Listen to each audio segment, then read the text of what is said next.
देखिए, अभी भैया ने जैसे कहा कि यहाँ आने के बाद भैया का जाने का मन नहीं कर रहा है। तो जिसको 5 घंटे रह करके जाने का मन ना करे, और हम तो 1.5 साल से रह रहे हैं यहाँ, तो हमारा तो कभी मन ही नहीं करता यहाँ से जाने का। माहौल कहीं आपको दूसरी जगह देखने के लिए मिलेगा ही नहीं। ऑल इंडिया में जेएनयू यदि सभी जगह फेमस है तो उसका एक कारण लाइब्रेरी भी है। जेएनयू के माहौल के बारे में मैं बात करूंगा, ये सबसे अलौकिक माहौल है। आपको जेएनयू का जो माहौल है वो कहीं दूसरी जगह देखने का शोर नहीं, समुद्र का शांत सुनो, और जिंदगी में यदि कुछ बड़ा करना है तो एकांत चुनो। वाह, क्या बात बोली। जेएनयू का माहौल कैसा है, पहले अपना परिचय दीजिए। नमस्कार, hello everyone, my name is Vishnu and I am from MP. मेरा ग्रेजुएशन बनारस हिंदू यूनिवर्सिटी से है और मैं यहाँ एमए सेकंड ईयर का छात्र हूँ। और मैं यहाँ लगभग 1.5 साल से रह रहा हूँ। अगर आप नाराज ना हो, मैं तो थोड़ा सा जोड़ दूं इसमें। भैया ने बताया कि मैं एमपी से हूँ और बीएचयू का छात्र रहा हूँ। मैं आपको बताऊँ, मैं जिस कैंपस में बैठा हूँ यहाँ पे बीएचयू से 6 से 7 बच्चे एक ही क्लास के एक ही साथ में एक ही बार में आए हैं। एक ही बार में उन्होंने सीटी निकाला, उनका सिलेक्शन हुआ, वो यहाँ पे एंट्रेंस दी, पास किए, उनको यहाँ पे आई थिंक वो क्या कहते कैंपस मिल गया। और देर आफ्टर सबसे बड़ी बात ये नहीं कि एक साथ में आए बस रह रहे हैं, और एक ही साथ में उन सातों ने जेआरएफ भी क्वालिफाई किया। बहुत बड़ी बात है, हल्के मत लीजिए। आप जानते हैं नेट और जेआरएफ में देयर आर मच डिफरेंस, बहुत बड़ा अंतर भाई। अभी इनकी क्या उम्र है आप देखिए, अभी जो सूरज से बात है क्या उम्र है, 19 साल, 20, 21, मैं भी 22 बस। और आपके आसपास बहुत सारे लोग ऐसे होंगे जो 25-30 साल के घूम रहे हैं। So should think now. हाँ सर, कंटिन्यू। तो क्या करें, क्या माहौल है? तो मैं यहाँ का माहौल बताना चाहूंगा। जैसे अभी आपने मेरे 7 दोस्तों के बारे में बताया, उनके बारे में भी मैं 2 शब्द बोलूंगा, क्योंकि उसके बिना तो मेरी जिंदगी बताइए।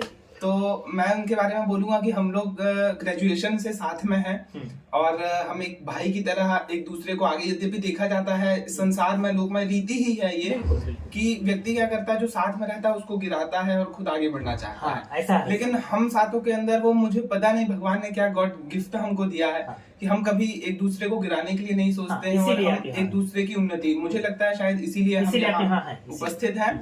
और सबसे खुशी की बात ये भी है कि हम सातों ने एक साथ जेआरएफ किया है, और अभी भी फिलहाल हम पीएचडी के लिए प्रयासरत हैं।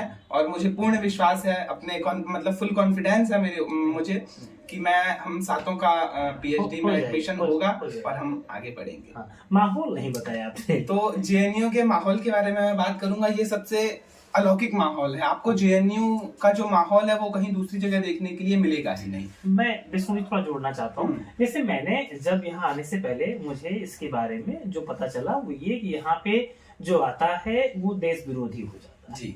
यहाँ पे केवल ऐसी ही चर्चाएं होती हैं कि अब वो सारी बातें आप जानते हैं, आप भी जानते हैं, मैं उन सारी बातों को यहाँ पे नहीं जोड़ना चाहता हूँ। लेकिन कहीं ना कहीं नकारात्मकता ज्यादा यहाँ पे प्रभावशाली, ऐसा लोग मानते हैं, मैं भी ऐसा ही मानता था। लेकिन जब मैं अभी 5 घंटे पहले यहाँ पे आया और जब मैंने पूरे कैंपस की यात्रा की और मैंने देखा, तो मैंने जो महसूस किया, मेरा दिल बाग बाग हो गया। मेरा मन नहीं कह रहा सच में दोस्तों कि मैं यहाँ से चला हूँ, लेकिन मुझे आना पड़ेगा, क्योंकि मुझे आपके लिए और कुछ नया ढूंढना है और ऐसी नई जानकारी आपको देनी है। अच्छा, तो देखिए, अभी भैया ने जैसे कहा कि यहाँ आने के बाद भैया का जाने का मन नहीं कर रहा है। तो जिसको 5 घंटे रह करके जाने का मन ना करे, और हम तो 1.5 साल से रह रहे हैं यहाँ, तो हमारा तो कभी मन ही नहीं करता यहाँ से जाने का। और कोशिश करते हैं कि हमको यहाँ कुछ और पीएचडी करने के लिए मिले, जिससे हम एक स्तर तक पहुंच सकें। हाँ, तो आप माहौल की बात कर रहे थे यहाँ जेएनयू का। तो जेएनयू के माहौल के बारे में मैं बोल रहा था कि इस तरह का माहौल कहीं आपको दूसरी जगह देखने के लिए मिलेगा ही नहीं, ऑल इंडिया में कहीं नहीं मिलेगा। अभी यहाँ जैसे आपने बात किया कि यहाँ नकारात्मकता है, तो इसके लिए ऐसा लोग सोचते हैं, नहीं सोचते हैं वही, क्योंकि यहाँ रहते नहीं, उनकी थिंग्स है ये कि ऐसी नकारात्मकता है। लेकिन क्या है, यहाँ सबसे पहले जेएनयू का लोगो जो है वो है तमसो मां ज्योतिर्गमय। अभी ही हुआ है, कुछ ही 1 महीना लगभग समथिंग होने जा रहा है। तो उसका अर्थ ही है कि क्या है कि अंधकार से प्रकाश की ओर बढ़ना, तमसो मां ज्योतिर्गमय। जो लोगों में भी ये चीज बताई गई है कि हम अंधकार से प्रकाश की ओर बढ़ते हैं। यहाँ वास्तविक में नकारात्मकता नहीं है, लोगों को देखने के लिए मिलती, मतलब सोचते हैं लोग, क्योंकि वो वहां यहाँ आए नहीं। तो एक बहुत इंग्लिश की कहावत भी है एक कि डोंट जज a book by this cover. तो इस कारण से कि कभी भी ऐसा दूर से ही घर से बैठे बैठे ये थिंग्स हमको नहीं रखना चाहिए कि जेएनयू में ऐसा है, जेएनयू में ऐसा है। मैं खुद 1.5 साल से रह रहा हूँ और मैं एक सकारात्मक सोच के साथ यहाँ रह रहा हूँ और अच्छे से अध्ययन कर रहा हूँ। यहाँ के माहौल के बारे में भी देखें तो ज्यादातर छात्र अपने पढ़ाई से मतलब रखते हैं, कुछ पॉलिटिक्स से मतलब रखते हैं, जिसकी जिसमें रुचि हो उसके अकॉर्डिंग वो अपना काम करते हैं। देख रहा है। यहाँ सबसे ज्यादा मैं आपको लाइब्रेरी के माहौल के बारे में जरूर चर्चा करना चाहूंगा, क्योंकि जेएनयू यदि सभी जगह फेमस है तो उसका एक कारण लाइब्रेरी भी है। क्योंकि यहाँ लाइब्रेरी में हमारी तो सबसे बड़ी लाइब्रेरी एक बहुत सुंदर लाइब्रेरी है। लगभग इसके 10 से 11 इसके बिल्डिंग्स हैं और यहाँ आपको कभी भी आप 24 घंटे में किसी भी टाइम पे देखने जाएंगे तो वहां आपको स्टूडेंट्स स्टडी करते हुए ही मिलेंगे। आप कभी भी चले जाइए, रात के 3 बजे भी जाएंगे तो आपको वहां पढ़ते मिलेंगे। और ये मेरा दावा है कि वहां आपको कम से कम 700 से कम बच्चे तो मिलेंगे ही नहीं, ऑल टाइम पे कभी भी चले जाइए। सूरज ने भी इसके बारे में बताया था और मैंने महसूस किया कि ये जो चीजें यहाँ पे हुई हैं ये आज से नहीं है, ये कई सालों की मेहनत है। और लेकिन जैसा आपने कहा कि लोगों को यहाँ पे आके उनको सोचना होगा, देखना होगा, तभी जान पाएंगे जो सच क्या है। सच्चाई आने के बाद यहाँ आना बहुत दूर से मुझे लगता है ये सारी बातें नहीं हो पाएंगी जी। तो फिर भी मैं चाहूंगा कि आप अगर कुछ और कहना चाहते हैं। हाँ, मैंने सुना है आप अकेले में बहुत रहते हैं, इसका रहस्य मैं जानना चाहता था। तो अगर हो सके तो अगर आप अच्छे क्या कहते हैं अच्छे राइटर भी हैं, मैंने सुना अच्छे कवि हैं, बड़ा अच्छा लिखते हैं, तो ये बताते हैं जो रहस्य अकेले में रहने। अच्छा, क्या है कि मैं अपने दोस्तों के बीच में इसलिए प्रसिद्ध हूँ कि मैं ज्यादा रूम में रहता हूँ, मैं कहीं बाहर घूमने नहीं निकलता हूँ। तो वैसे तो वो मुझसे रोज पूछते रहे कि क्यों नहीं निकलते हो। हम लोग मतलब सभी लोग घूमने जाते हैं और भी मेरे क्लासमेट्स हैं इनके अलावा, तो वो सभी लोग घूमने जाते हैं। रात में भी यहाँ जेएनयू में रात की सैर करना बहुत प्रसिद्ध है। और रात में ही आपको ज्यादातर लोग एंजॉय करते मिलेंगे। मैंने सुना है कि 4 बजे तक लोग यहाँ पे घूमते रहते हैं, पढ़ते रहते हैं। 4 बजे सुबह पढ़ते भी घूमते हैं। तो पढ़ते भी हैं, खाते भी हैं। यहाँ बहुत सारे ढाबे हैं, गंगा ढाबा है, टेफलास है, ये हमारा लोहित है, 24/7 है। तो यहाँ आपको रात तक यहाँ खुला रहता है। ये भी एक है, हर जगह आपको रात की बहुत समथिंग 12 बजे 12 बजे के बाद लगभग दुकान बंद हो जाती है, लेकिन यहाँ आपको 4 बजे तक, यहाँ शाम को 4 बजे दुकान खुलती है और 4 बजे तक समथिंग सुबह खुली रहती है।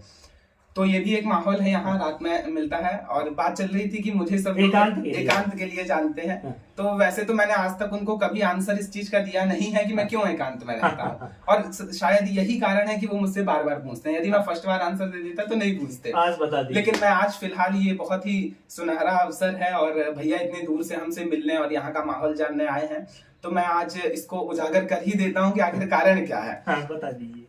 तो इसके लिए मैं एक शेर कहना चाहूंगा कि लहरों का शोर नहीं समुद्र का शांत सुनो, लहरों का शोर नहीं समुद्र का शांत सुनो, और जिंदगी में यदि कुछ बड़ा करना है तो एकांत चुनो। वाह, क्या बात बोली दुबे जी, विष्णु सहाय त्रिवेदी, वाह, ग्रेट पर्सनालिटी ऑफ जेएनयू इन दिल्ली। बहुत शुभकामनाएं आपको, आप दीर्घायु हो और आगे आप ऐसे ही। और सभी के लिए एक चीज और मैं कहना चाहूंगा कि आप लोग जो भी जेएनयू आने के सपने देख रहे हैं, वे कृपया अपना संघर्ष करते रहें जारी, और संघर्ष के साथ साथ अपने सपनों को संजोए रखें, क्योंकि संघर्ष के साथ सपना बहुत जरूरी होता है। सपने के साथ संघर्ष, दोनों का क्या है, एक संस्कृत में अन्योन्याश्रय होता है, वो उसके प्रति इस प्रकार से।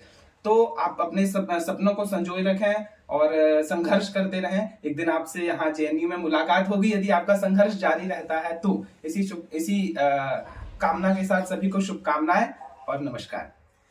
तो इस तरह से आपने देखा कि ये बहुत छोटा सा मैंने एक ब्रॉडकास्ट टाइप का था, लेकिन एक नॉर्मल बात है, ऐसा कोई सिस्टम नहीं था। मैं अचानक मैंने कहा मैं यात्रा पर हूँ दिल्ली के, मेरे मन में आया कि मैं मिलूं आपके प्रति।